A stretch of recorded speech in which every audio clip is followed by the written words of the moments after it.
Jane Costello, and I'm a romantic comedy author.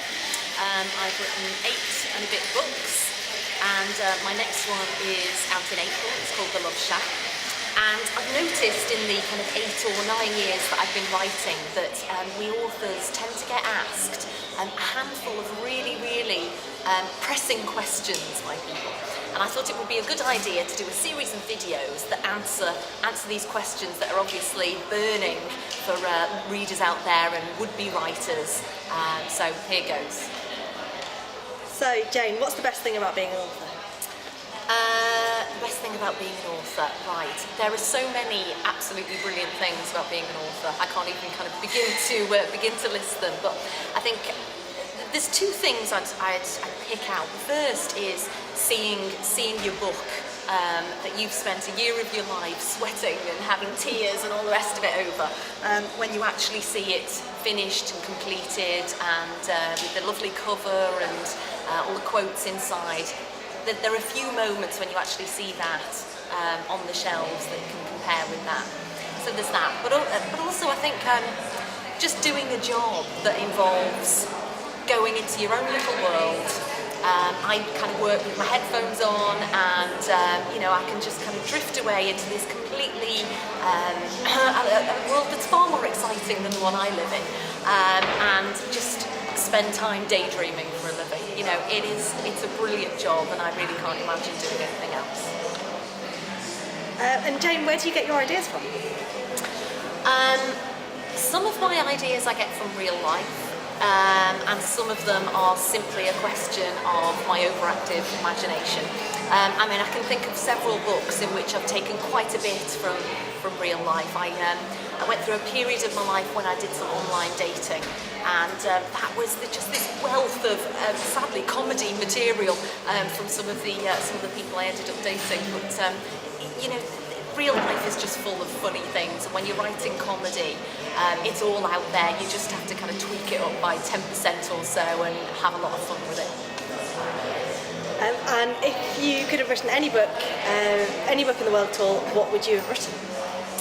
I think if I could have written any book apart from the ones that I have written, it would have to be Rebecca by Daphne du Maurier. It's a classic, obviously. But it's the ultimate page turner for me. There's so much action in it. There's twists and turns at every stage. The characters are all amazing. They've got these dark secrets, and from the very first page, it completely grips you, and it just takes you by the throat as a reader and keeps you there until the final dramatic pages. And it's just incomparable to me. I love it. So can you describe a typical writing day? What do you do? Do you write from 9 till 5? A typical writing, I'm often asked by readers whether I just wait for inspiration to take hold before I start writing.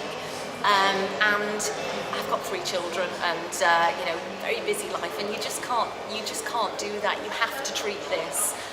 It's my job. So these days I will tend to put aside the morning, and the morning is when I do all my writing.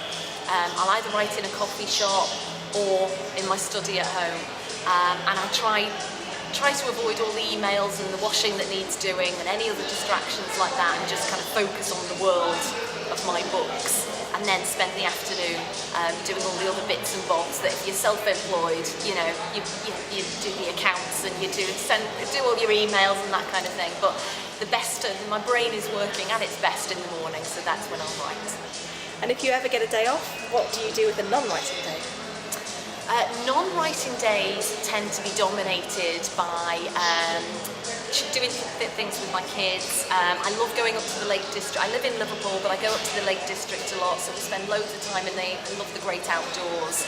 I love running as well. Absolutely love running. So if I'm ever finding having some days when, as a writer, even if you've been doing it for a long time, inspiration just doesn't come easily.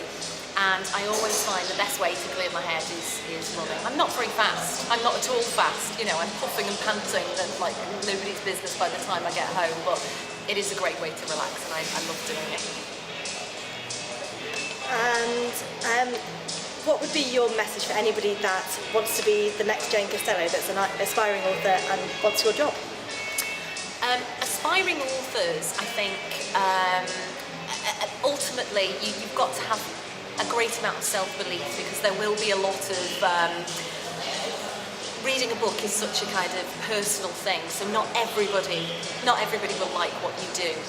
So you do have to have self-belief, you do have to stick at it. It's a marathon and not a sprint.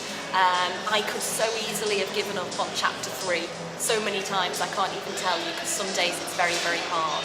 So sticking at it as well. But also listen to advice.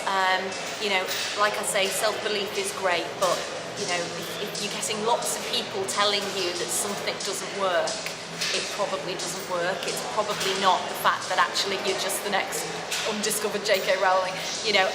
So I think there's a lot of advice to be had out there, and you have to kind of drink it all in.